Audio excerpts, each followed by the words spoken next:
L'essentiel de l'actualité de ce lundi 10 novembre 2025 dans les Pays de Savoie, comme chaque soir. On commence l'actualité de nos Pays de Savoie avec justement nos confrères de ici. Pays de Savoie qui revient sur cette tragique histoire des cygnes du lac d'Annecy. Donc de moins en moins de cygnes malheureusement sur le lac d'Annecy. De 10 à 20 cygnes seulement sont encore présents aux abords du lac d'Annecy. Ce qui inquiète bien entendu la population et également aussi ceux qui les défendent. Il ne reste plus que 10 cygnes sur ce lac d'Annecy.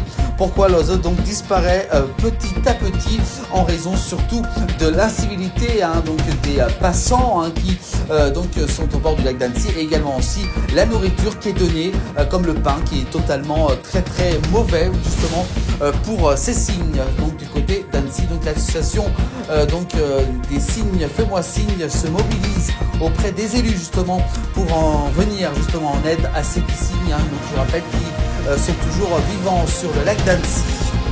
On continue à l'actualité des Pays de Savoie, du côté d'Alban de Silingy, près d'Annecy en Haute-Savoie. Toute une famille intoxiquée au monoxyde de carbone. Ça s'est déroulé durant ce week-end. Donc c'est la commotion au monoxyde de carbone aurait donc été provoquée par un groupe électrique selon les dernières nouvelles des pompiers de Haute-Savoie. On continue l'actualité avec la piste accidentelle et privilégiée. La chute du chasseur aurait entraîné le départ d'un coup de fusil mortel. Ça s'est déroulé durant ces derniers jours. Un chasseur décède pendant une battue. Ça s'est déroulé du côté de Margencel en Haute-Savoie. Donc c'était samedi justement.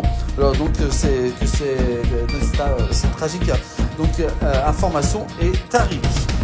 On continue l'actualité avec 100 personnes menacées de licenciement après l'annonce de la fermeture du site DS Smith Packaging de Valgelon-La Rochette.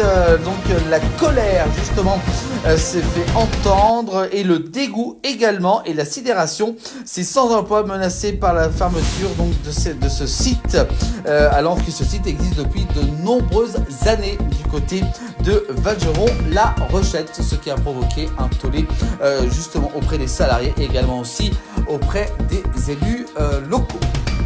On continue l'actualité des Pays de Savoie avec une disparition de l'ancien président du Conseil général de Haute-Savoie et maire également de Taninges, Ernest Nicolin. C'était un figure emblématique du parti radical et ancien président donc justement du Conseil à l'époque général de la Haute-Savoie.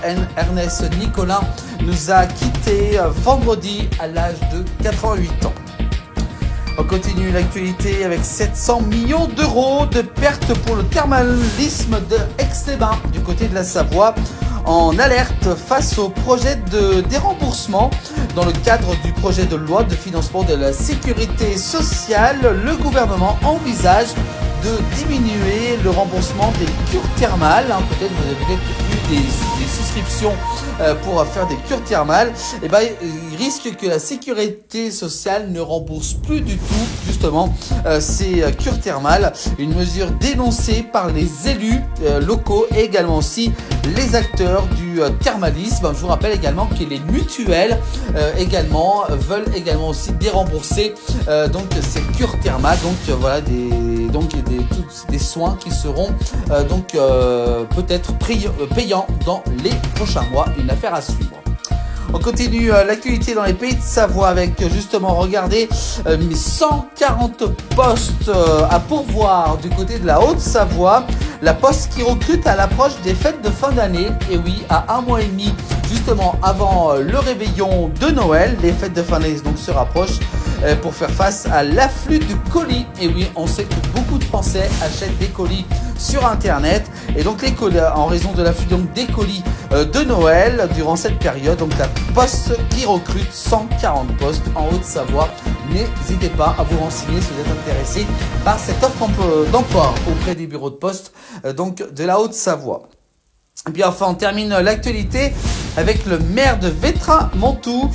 Patrick Antoine dénonce l'installation illicite de caravanes des gens du voyage dans sa commune.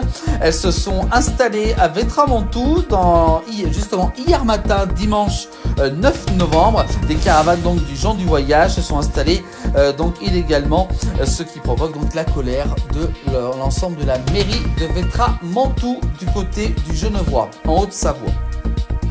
Voilà pour cette actualité de ce lundi 10 novembre 2025. Toute l'actualité est à suivre tous les soirs, vous le savez, dans le 19h, également aussi en replay dès demain sur l'ensemble des plateformes de la Place du Village. Et bien entendu aussi retrouver toute l'actualité sur notre chaîne de télévision, la Place du Village TV, disponible sur YouTube depuis quelques semaines. N'hésitez pas à aller faire un petit tour.